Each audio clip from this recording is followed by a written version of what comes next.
I kind of envy dogs. Now, don't get me wrong, cats are cool too, but how can you be so stupid and so happy? Even the smart ones have like 3 thoughts an hour and it's all, ooh, ball, ooh, squirrel, ooh, car, better chase after it. That's how we lost Marley.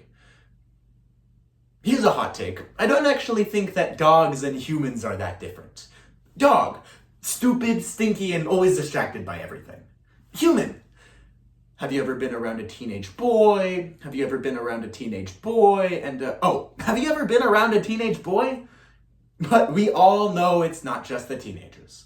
For example, have you ever looked for your phone while it was in your hand? Or walked into a room and promptly forgot what you were in there for? Yeah, those are dog thoughts. You're chasing your own tail. I think it's part of human nature to be an absent-minded idiot every once in a while.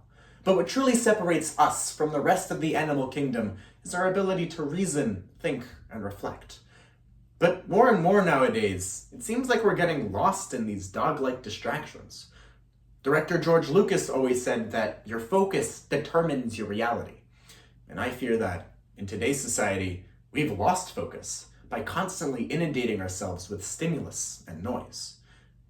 So today, let's first sniff out the roots of our distracted lives.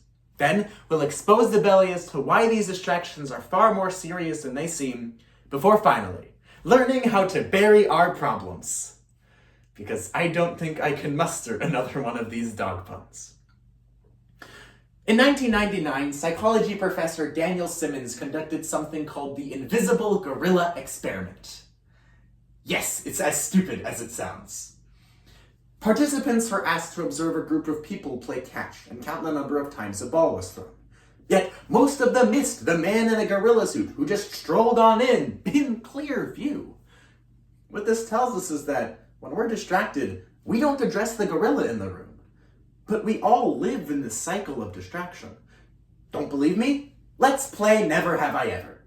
Never have I gone home, played video games for 2 hours, gone upstairs to do my homework, given up after 5 minutes because physics kills my brain, binge watch the latest Netflix slop, given up after 5 minutes to doom scroll because I have homework to do.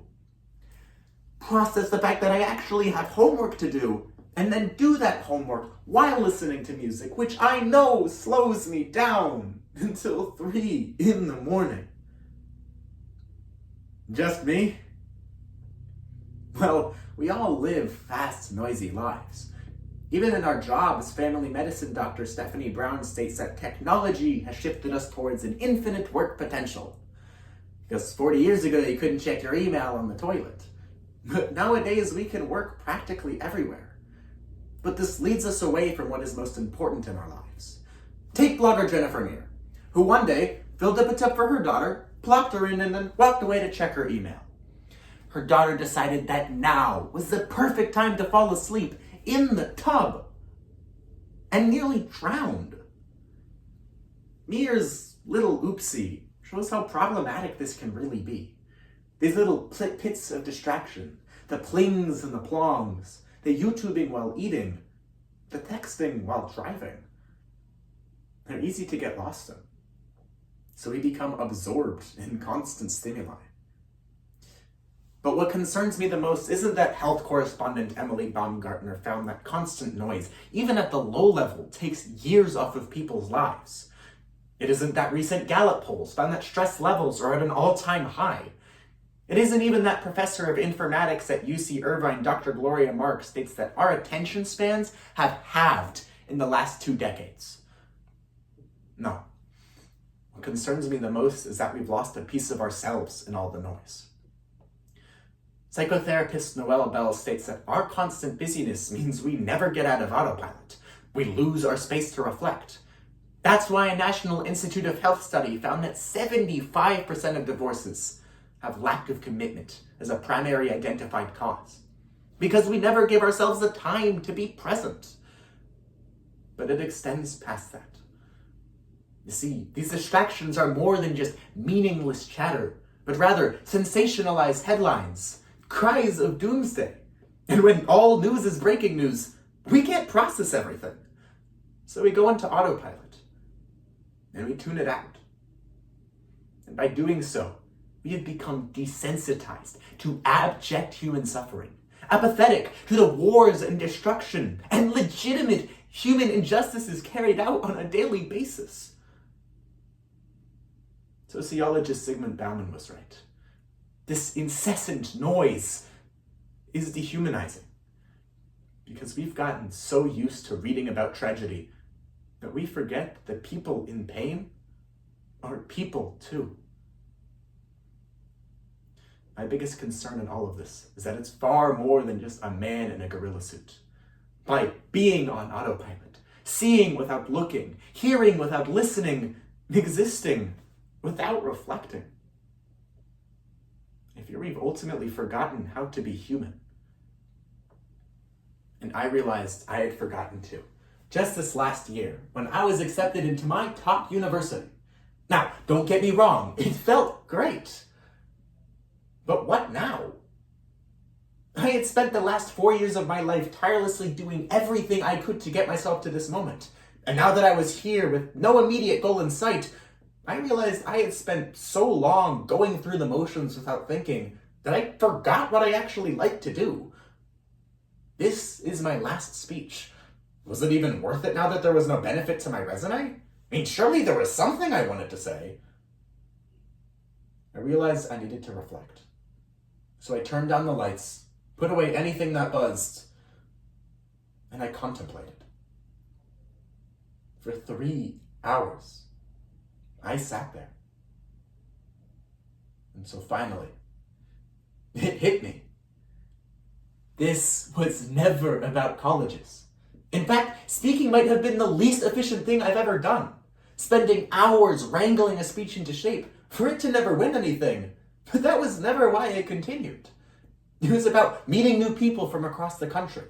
It was about watching myself slowly improve after years of perseverance. It was about speaking about something that I believed in. Something that truly mattered to me.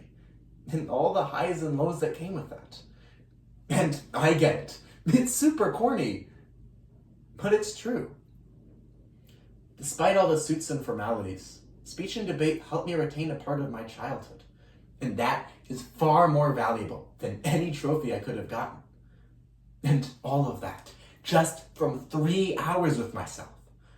I cannot overstate the power of reflection. And I encourage you all to do the same. And you may be wondering, well, Alex, that's great and all, but how? And the answer is simple. Focus. No, really focus. Create a space for yourself without distractions, where you can be with your thoughts. Recognize that slow time isn't wasted time. And if you're feeling overwhelmed with everything that's going on in life, author Wendy Arman recommends narrowing it down to 3 things you actually care about to get yourself out of that autopilot. The second step is even simpler. Think. No, I'm being serious. You know when you step in the shower and suddenly you're a genius? Yeah, make those moments without being wet. Psychologist James R. Bailey recommends getting it started by not only journaling, but also rereading what you wrote and setting aside an hour each week to review why you wrote what you did. But even if journaling isn't your thing, quiet moments are everywhere. Ever go on a walk? Take shorter steps. Bend down to notice that one of those leaves kind of looks like grandma in a cowboy hat. That's what Dr. Craig McMahon, professor at Mercer University, did. There are a million mundane moments with potential to reflect. Meditate in the morning or at night, turn down the music and read, or simply drive alone with your thoughts. Literally, stop and smell the roses. James Bailey puts it best. If you want to personally grow, ensure you are valued, and become self-aware, make reflection a part of your daily life. It will pay off. Beethoven, the human, not the Saint Bernard, once said, "Do not break the silence to improve it." And I'd personally take his word for it. He is a bit of an expert at tuning people out. But his words still ring true today. It's time we reclaim the quiet space we need to finally, truly become human again.